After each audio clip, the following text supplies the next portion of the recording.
Pour se projeter vers l'avant, le nageur oriente ses appuis vers l'arrière. L'erreur la plus fréquente est de mal orienter les appuis, soit vers le fond ou vers la surface.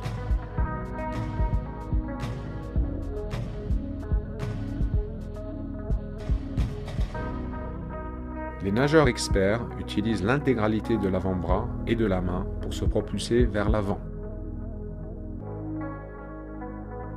Il est important que l'avant-bras soit à 90 degrés par rapport au fond de la piscine.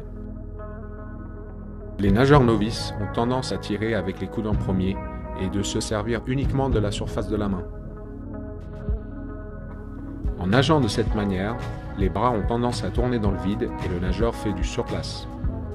Cela se traduit par une faible distance par cycle. En utilisant correctement les avant-bras, le nageur se déplace au-dessus d'un point d'appui qui est fixe.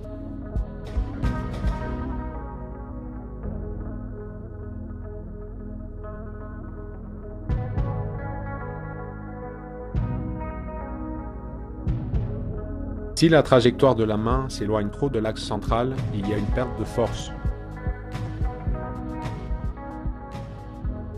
Il est important que la main suive une trajectoire rectiligne qui se trouve sous l'axe de l'épaule.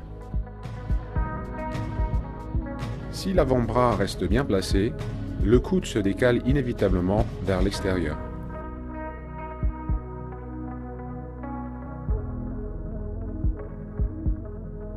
Les bons nageurs restent relâchés pendant une majorité du cycle et contractent leurs muscles uniquement pendant la traction sous-marine.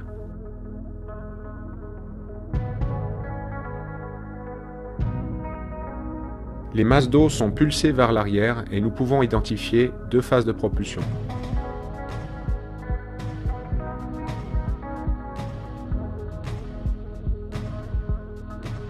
La majorité du déplacement vers l'avant est générée par la première phase de propulsion.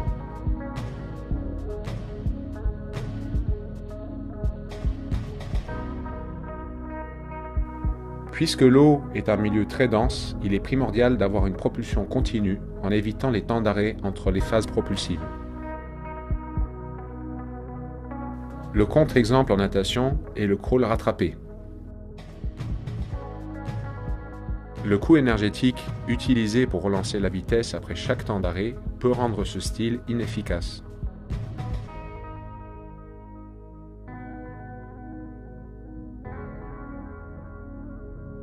Dans toutes les nages, une propulsion efficace est le résultat d'une orientation correcte des appuis, de l'utilisation des bons muscles au bon moment et de la continuité.